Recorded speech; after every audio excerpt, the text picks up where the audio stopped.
क्रांति के आदर्शों को समझे और बयां करे। श्री विनोद जी, उपस्थित सभी इस इलाके के मान्यवर नेतागण, बड़ी संख्या में, बड़ी तादाद में उपस्थित मेरे भाइयों, बहनों, माताओं और दोस्तों, मैं सबसे पहले तो आदरणीय कमलनाथ जी को धन्यवाद देना चाहूंगा कि उन्होंने परम पूज्य डॉक्टर बाबा साहब अम्बेडकर जी का जयंती का यह समारोह बड़े पैमाने पे आपके इस खैरी तागांव में आयोजित किया है।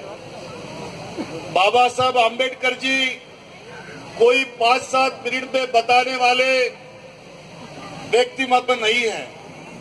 सारे जगत के अंदर, सारे संसार में उन्हें एक भारत के निर्माता के रूप में तो जाना ही जाता है, लेकिन वे प्रखर अर्थशास्त्री भी रहे हैं, कानून के पूजन भी रहे हैं। दोस्तों, बाबा साहब अम्बेडकर जी का जब जिक्र आता है तो निश्चित रूप से भारतीय संविधान का जिक्र भी आता है। यहाँ पर कुछ देर पहले बनते हमारे नंदीवर्धन जी ने यहाँ पे कहते हुए कहा था कि बाबा साहब ने इस देश को संविधान दिया, लेकिन जो परिस्थितियां आज यहाँ दिख रही है वो परिस्थितियों के अनुरूप यहाँ बोलना पड़ेगा कि देश के अंदर कभी हैदराबाद यूनिवर्सिटी में रोहित वेमुला को आत्महत्या करनी पड़ती है, तो कभी जवाहरलाल नेहरू विद्यापीठ में कन्हैया कुमार को कहना पड़ता है कि हमें आजादी चाहिए भूखमरी से, हमें आजादी चाहिए बेरोजगारी से, हमें आजादी चाहिए किसानों की आत्महत्या से। और आज देश के अंदर जिस ढंग से आरएसएस काम कर रही है, उसको अगर आप देखेंगे तो आपको वह एजेंडा याद आएगा जो बाबा साहब जी ने आपको उस समय कहा था।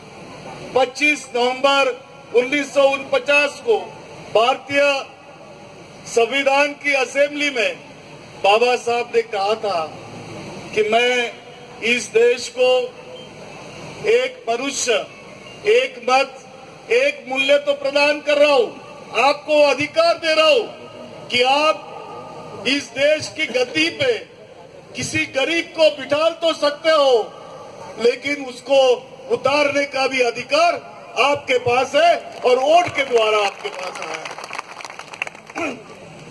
आज देश के अंदर जो स्थिति पैदा हुई, वो स्थिति का जिक्र करते हुए उन्होंने कहा कि मैंने आपको लोकशाही दी, लेकिन मैं आपको आर्थिक और सामाजिक आजादी नहीं दे सका। अगर इस देश को सही ढंग से अगर संभाला गया, सही लोगों के हाथ में अगर ये देश रहा, तो निश्चित रूप से आपको सामाजिक और आर्थिक आजादी मिल सकेगी। लेकिन बड़े दुख के साथ आज कहना पड़ता है कि देश के अंदर जो लोग आज सत्ता में हैं, वे नाम तो बाबा साहब का लेते हैं। मैंने देखा कि इन्होंने किस ढंग से बाबा साहब अम्बेडकर जी का नाम लिया। मैं आपको कुछ खुलासे करना चाहता हूँ। बाबा साहब अम्बेडकर जी का लंदन का जो निवास है, वो निवास लेने के बारे में मैं प्रदेश महाराष्ट्र के मंत्रिमंडल में जब था तब प्रयोजन करके रखा था, तब लंदन का मकान यहाँ लिया गया। बाबा साहब अम्बेडकर जी जिस अलीपुर निवास में, अलीपुर रोड के निवास में दिल्ली में रहते थे, बाबा साहब के पश्चात, क्योंकि वो निवास जो था वो अलीपुर के महाराजा का था और वो निवास उनके पास चला गया। बाद में उन्होंने किसी प्राइवेट कंपनी को बेचा। केंद्र में जब यूपीए की सरकार थी, यूपीए 1, तब वह खरीदा गया और खरीदने के लिए काफी समय लगा और वो जमीन कब्जे में लेते लेते हमारी सरकार भी चली गई। आज डॉक्टर बाबा साहब अम्बेडकर जी का फाउंडेशन जो दिल्ली में बन रहा है, डॉक्टर बाबा साहब अम्बेडकर इंटरनेशनल सेंटर, पूरे देश में 2 जगह बन रहे हैं। एक बन रहा दिल्ली में और दूसरा बन रहा नागपुर में, जहां मेरी कॉन्स्टिट्यूंसी थी। 113 करोड़ का डॉक्टर बाबा साहब अम्बेडकर इंटरनेशनल सेंटर बन रहा है। बाबा साहब जी के नाम पर कांग्रेस पार्टी ने काम नहीं किया, सोशल एक्टिविटीज नहीं किया, ऐसा नहीं है। जो आज कमलनाथ जी को देखते हैं वो ये जरूर कहेंगे कि कांग्रेस पार्टी ने सभी जाति को, सभी धर्म को, सभी पंथों को साथ में लेकर चलने का रास्ता दिखाया। और वो रास्ता कहां से आता है? वो भारतीय संविधान से आता है। भारतीय संविधान से आया हुआ रास्ता कमलनाथ जी ने, और वो उसका कमलनाथ जी बता रहे, सही बोल रहे हैं कि वह बाबा साहब आम्बेडकर जी के वहां से आता है। और उस डोरी को पकड़कर छिंदवाड़ा में उस रास्ते को अपनाकर आप तक पहुंचने का काम कमलनाथ जी ने यहाँ पे किया है। दोस्तों, आप बड़े भाग्यवान हैं। काश हमको ऐसा नेता मिला होता। बाबा साहब के शब्दों में अगर कहा जाए तो 1929 में नगर पालिका के चुनाव हुए थे बंबई में, और बाबा साहब ने कहा था कि आपको अगर नेता चुनना है आपका, तो ऐसा चुने जिसको समाजों के सवालों की जानकारी है। ऐसा नेता चुने जो आपके सवालात बाहर जाकर उस सभागृह में रखे। आज मुझे फक्र है इस बात का कि कमलनाथ जी भारतीय संसद के सबसे ज्येष्ठतम सांसद है, और चाहे मंत्री रहे, चाहे सदस्य रहे, उन्होंने आप लोगों की बात रखने की पूरी कोशिश वहां की है। अगर नितिन राउत भी नागपुर में मंत्री बनता है महाराष्ट्र में, तो उसमें हाथ कमलनाथ जी का ही होता है, किसी और का नहीं होता। और आज जो ये माहौल बना हुआ है, लोग बाबा साहब आम्बेडकर जी के जयंती पे आते हैं, दीक्षा भूमि जाते हैं, लोगों को दिखाते हैं कि हम वहां शांतिपूर्वक मौन करेंगे। कितने मिनट? 3 मिनट। श्रीमती सोनिया गांधी दिसंबर महीने में नागपुर आई थी, नवंबर के एंड में आई थी, 26 तारीख को।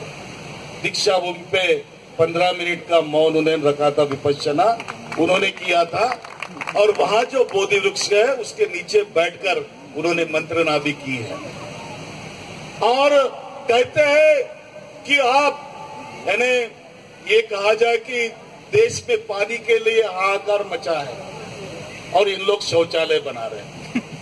अरे पानी नहीं तो शौचालय किस काम का? मुझे बताइए कि यहाँ कैशलेस इंडिया बनाने की बात हो रही है, लेकिन पढ़े लिखे लोगों की संख्या कम हो रही है, उसका क्या? तो इस प्रकार का जो चल रहा है, बाबा साहब ने यह सपना नहीं दिखाया। बाबा साहब ने इस देश की महिलाओं को पुरुषों के बराबरी में जीने का दर्जा दिया है, एक समान वेतन दिलाया है। यहाँ के मजदूरों को ब्रिटिशों के जमाने में 12-12 घंटे काम करना पड़ता, उसको 7 घंटे का समय दिलवाया है। महिलाओं को डिलीवरी के टाइम पे कोई भी छुट्टियां नहीं मिलती थी, वो बाबा साहब ने दिलाई थी। आज पंचायत राज में जो महिलाओं को प्रतिनिधित्व मिल रहा है, वो प्रतिनिधित्व भी जो मिल रहा है वो बाबा साहब के वजह से मिल रहा है। और आज आपको भी जो खरे जी ने कहा कि मुझे प्रतिनिधित्व मिला है, वो कमलनाथ जी के वजह से मिला है।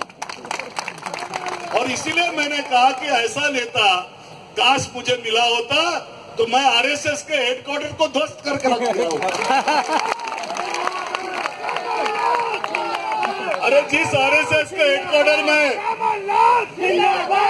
सन 2002 तक के तिरंगा झंडा नहीं लगा, इस देश का तिरंगा झंडा नहीं लगा, उसके लिए हमको मोर्चा निकालकर उनको बताना पड़ा कि आप तिरंगा झंडा वहां लगाइए।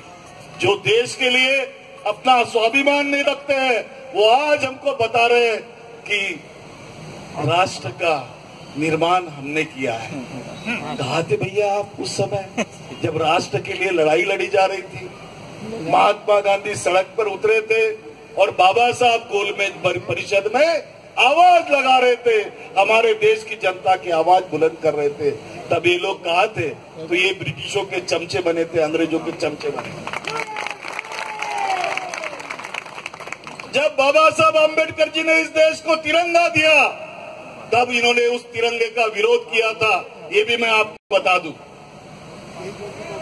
कहते हैं ना कि अगर सूरज नहीं होता तो चांद कहां से दिखता, और अगर बाबा साहब नहीं होते तो छिंदवाड़ा में कमलनाथ कहां से? और ये सच्चाई है। आज छिंदवाड़ा परिसर में क्या कुछ नहीं हुआ है।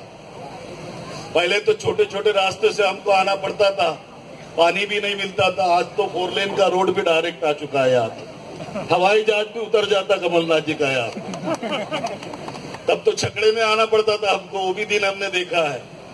आज की सरकार को इस इलाके में संतरे के काश्तकार सबसे ज्यादा है, लेकिन संतरे को जो भाव इन्होंने देना चाहिए, जो उत्पादन का भाव देने का वादा किया था, वो वादा यह सरकार निभा नहीं सकी। ये भी आपने ध्यान में रखना चाहिए। इस देश के अंदर किसानों की आत्महत्या हो रही है। इस देश के युवकों को रोजगार नहीं मिल रहा है। इन्होंने जो वादे किए थे कि विदेश से काला धन लाएंगे, वो भी इन्होंने पूरा नहीं किया। और ये हमको रोज नवे भारत के अध्याय पढ़ा रहे हैं। नवा भारत, नवा राष्ट्रवाद। साथियों, ये पूरा गुमराह करने का तरीका है। ये तरीका इस देश को बर्बाद करने का तरीका। कश्मीर में इनकी सत्ता है। कश्मीर प्रदेश की सरकार बीजेपी के साथ मिली है। रोज वहां की जनता पत्थर फेंकती है। आज कश्मीर भारत से अलग होने के कगार पर आके खड़ा हुआ है। तो दूसरी तरफ अरुणाचल प्रदेश, चाइना ने कुछ जगह पे कब्जा कर रखा है। इनकी अगर 56 इंच की अगर छाती है तो पहले जाके चाइना से मुकाबला करे और उस कश्मीर को बचाए जिसको परम पूज्य डॉक्टर बाबा साहब आम्बेडकर जी ने संविधान के तहत बचाया था। वो तो इंदिरा जी थी जो चाइना के अंदर सेना लेके घुस गई थी और उन्होंने बांग्लादेश बनाया। मैं बाबा साहब आम्बेडकर जी का विद्यार्थी हूं।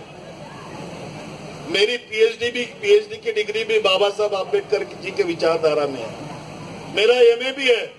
बाबा साहब आम्बेडकर जी पर मैं बहुत कुछ बोल सकता हूं, लेकिन चूंकि 7-8 मिनट का समय, इनको बाहर नागपुर से हवाई जहाज पकड़ना है, दिल्ली में जाकर 2 शादियां अटेंड करनी है, लेकिन मैं उन्हें ज्यादा वक्त देना भी चाहता हूं ताकि वे बाबा साहब पर खुद बोले और खुद समझे। मैं तो आपके लिए कभी भी आ जाऊंगा, नागपुर कोई दूरी पे नहीं है, आधे घंटे पौन घंटे में पहुंच जाऊंगा, लेकिन जाते जाते इतना कहूंगा कि बाबा साहब ने हमें यह भारत देश दिया जो कई रंगों का देश है, कई जाति का, कई पंथों का देश है। एक माला जो हमने यहाँ बनाकर बाबा साहब के फोटो को माल्यार्पण करके चढ़ाई, कई धर्मों की, कई जातियों की, कई पंथों की माला इस देश के संविधान ने आपको अर्पित की है। दोस्तों, उस संविधान की लाज रखने की जरूरत है और वो लाज बिगाड़ने का काम इस देश को गोडवालकर गुरुजी का राष्ट्र, आरएसएस का राष्ट्र बनाने का कारनामा इस देश में चल रहा है। आगे कहते हैं गोहत्या की बात और पीछे अखिलाश की बात करते हैं। तो इस प्रकार के लोगों से कृपा करके बचे। भारतीय संविधान की रक्षा करने के लिए इस संघर्ष यात्रा में आप भी हमारे कंधे के साथ कंधा लगाकर यहाँ पे आए और हाथ बढ़ाए। इसी निवेदन के साथ आपने मुझे बुलाया, यहाँ पर बोलने का मौका दिया, उसके लिए आप सबको धन्यवाद देता हूँ। पुनः एक बार आदरणीय कमलनाथ जी को अभिवादन करता हूँ, बाबा साहब आम्बेडकर जी को नमन करता हूँ कि आज अच्छा प्रोग्राम कमलनाथ जी ने यहाँ पर किया। ऐसा ही बाबा साहब आम्बेडकर जी के जयंती के कार्यक्रम पूरे मध्य प्रदेश में अगर हो जाते हैं आज, तो शायद अगला कमलनाथ आप जिस रूप में देखना चाहते हो वह रूप आपसे दूर नहीं होगा। पुनः एक बार आप सबको धन्यवाद। मैं बोलूंगा जय भीम, आपको बोलना है जय भीम। जय भीम, जय भीम। यार आवाज ही नहीं आ रही, इतने सारे लोग हैं, कुछ आवाज तो जोर से दीजिए। जय भीम, जय भीम, जय भीम, जय भीम। धन्यवाद। आजादी के आदर्शों को